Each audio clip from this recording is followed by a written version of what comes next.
बर हबीब खुदा खातिमुल अंबिया मुहम्मद सल्लल्लाहु अल्लाहुम्मा सल्लि अला मुहम्मद व आले मुहम्मद।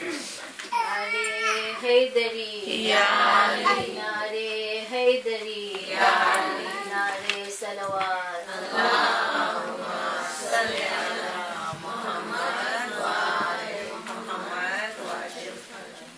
أعوذ بالله من الشيطان الرجيم. بسم الله الرحمن الرحيم. لا حول ولا قوة إلا بالله العلي العظيم. أعوذ بالله من الشيطان الرجيم. بسم الله الرحمن الرحيم. الحمد لله رب العالمين. الصلاة والسلام على محمد وآله الطيبين الطاهرين المعصومين. أما بعد، فقد قال الله سبحانه وتعالى في كتابه المجيد وقوله الحق. بسم الله الرحمن الرحيم. وقضى ربك ألا تعبدوا إلا إياه وبالوالدين إحسانا.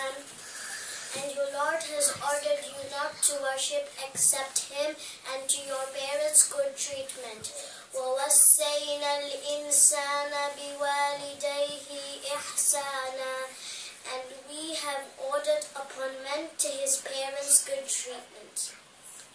Today I am going to talk about the importance and respect of parents in Islam. Our beautiful religion, Islam, has given our parents a lot of rights. Islam wants us to give our parents best treatment. Islam wants us to treat them kindly. Islam wants us to love our parents and respect them. Islam wants us to be good people who listen to their parents and respect them. I am going to share a few points on this topic today. My first point: looking at the faces of our parents. We may have heard that looking at the faces of our imams is ibadat.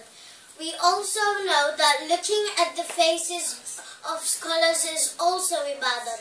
But do we know that looking at the faces of our parents is like doing the ibadat of Allah subhanahu wa ta'ala? My second point: a man who comes to see Imam Ali alayhi salam.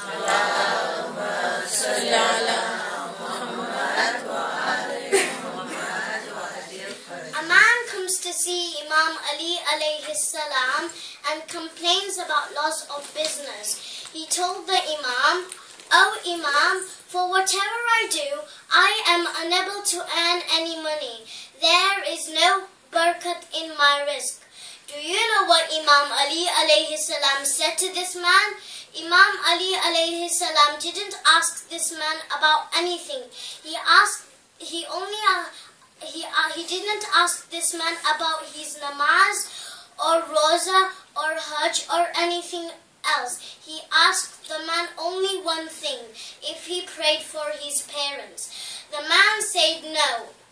Imam Ali alayhi salam said, one who stops praying for his parents, Allah subhanahu wa ta'ala stops giving rizq to them.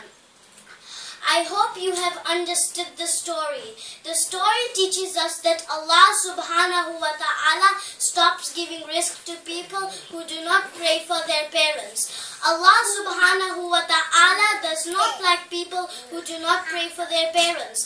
But what about the people who sometimes use their tongue and hurt their parents by saying bad words about them? My third point: why should we love and respect our parents? There are many reasons why we should love and respect our parents. Our parents have given us something nobody except Allah can give to another human being. Our parents have given us our existence, which means we are in this world because of them. If they were not in this world, we would have not been in this world as well. Our parents provided us with everything and more. When we were small and we could not even speak, our parents put us first before their own needs and know our needs and fulfill them. Our parents were always at our service, although they had their most important jobs related to them. My fourth point: how can we increase our life and risk in this world? Many people want to be successful in this world and want to have a lot of money and want to live a long life in this world. Most people don't know how they can live a longer life in this world. Let us ask this question from the Holy Prophet Muhammad SAWW. Allahumma salli ala Muhammad wa ali Muhammad wa ajil. The Prophet says, one who wants his life and risk to be increased should do good to his parents. Let us think of the story a little deeply. From a little bit of understanding, from a little bit of thinking, we have understood the story. If we want to be successful in this world and the hereafter, we should love and respect our parents. One who does not love and respect their parents risks losing it. I would like to conclude this Majlis with a story of Karbala. The story of Karbala teaches us a lot of lessons. Amongst those lessons are the lessons of akhlaq. The story of Karbala also teaches us how to love and respect our parents. Like the story of Bibi Sakina and Hazrat Ali Asghar is an example for us. اب چند sentence آپ کو مصائب کی زحمت دینا ہے اردو میں. بی بی سکینہ کو بہت سی مصیبتیں اٹھانا پڑی. بی بی سکینہ کو بار بار پریشان کیا گیا. ان کے کانوں سے ان کی بالی کو چھین لیا گیا تھا. حضرت علی اصغر پر تو بہت زیادہ ستم ہوئے. آپ سوچیں کہ اگر بچہ چھوٹا سا ہو وہ کیسی تین دن کی بھوک اور پیاس کو برداشت کرے. مگر ہائے افسوس، علی اصغر جن کی عمر 6 مہینے سے نہ تھی، ان کو 3 دن کی بھوک اور پیاس کو برداشت کرنا پڑا. علی اصغر کی امی جناب ام رباب بہت صبر کرتی تھی. جب مولا حسین ایک دم اکیلے ہو گئے تھے تب وہ علی اصغر کو دشمنوں کے پاس پانی پلانے لے گئے تھے. انہوں نے کہا، اے لوگو، اگر مجھے گنہگار سمجھتے ہو، یہ بچہ تو بہت چھوٹا ہے، یہ صرف 6 مہینے کا ہے، کم سے کم اس کو تو پانی پلا دو. مگر ظالم لوگوں میں کوئی بھی انسان نہ تھا. انہوں نے پانی نہیں دیا، بلکہ ہرملا نے علی اصغر کی طرف تیر چلایا. ہائے افسوس، علی اصغر کا ننھا سا گلا چھٹ گیا. علی اصغر مولا حسین کے ہاتھوں پر شہید ہو گئے. تھوڑا سا خون نکلا. امام حسین نے خون کو آسمان کی طرف پھینکنا چاہا. آسمان کی طرف سے انکار ہوا. پھر امام حسین نے زمین کی طرف پھینکنا چاہا. زمین کی طرف سے انکار ہوا.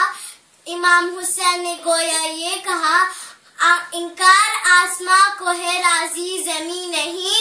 اصغر تمہارے خون کا ٹھکانہ کہیں نہیں.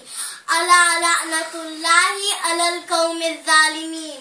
انا للہ و انا الیہ راجعون. السلام علیکم ورحمۃ اللہ وبرکاتہ.